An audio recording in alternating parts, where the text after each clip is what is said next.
The Rams have made it through their first weekend of training camp with Gary Klein. I'm Lindsey Thiry. It's no coincidence we're standing in front of the beer garden at UC Irvine, where the Rams for the second time are holding training camp. Still not at UC Irvine, Gary, though, is Aaron Donald. He's holding out for a new contract. It's getting expensive, $40,000 a day, and the Rams pretty soon are going to need their defensive tackle out here.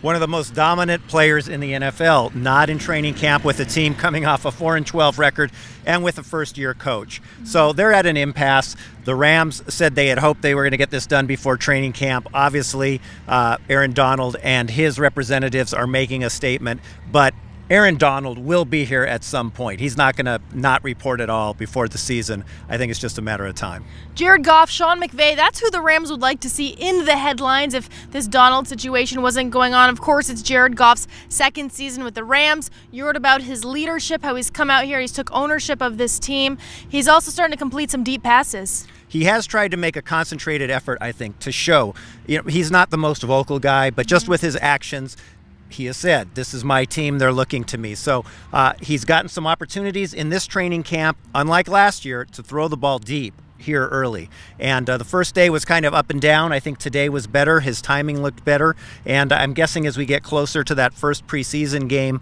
we'll see him master the offense pretty well. The Rams signed a few guys in the offseason and drafted another rookie. Andrew Whitworth, Robert Woods, Cooper Kupp, two receivers, lineman. Gary, we're kind of looking at the offensive side of the ball, but those three newcomers seem to be bringing something to the table here for the Rams. Robert Woods, of course, a familiar face from USC, and he's really that veteran presence that Sean McVay wanted in the locker room. Hard to believe he's a veteran already, right? Yeah, really. But he's the guy that Cooper Kupp and Josh Reynolds, some of the other younger players, are looking to, along with Tavon Austin in that receivers room. Robert Woods talked to him. He said he's picking up the offense. He feels really good timing with Jared Goff. He's going to be an impact player. And Andrew Whitworth, a veteran left tackle, he's going to be protecting Goff's blind side. Cooper Kupp has come in, shown those sure hands and that good route running that they were expecting. So on offense, it looks like those newcomers have done all right. On the defensive side, with cornerback Kayvon Webster and some others, we'll see. Out at training camp, Gary, second year, they had coming off a 4-12 season.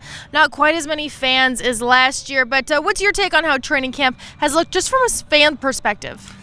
Well, fans, I think, who came out last year saw this kind of carnival atmosphere in terms of there was so much enthusiasm, I think, and excitement about the Rams coming back.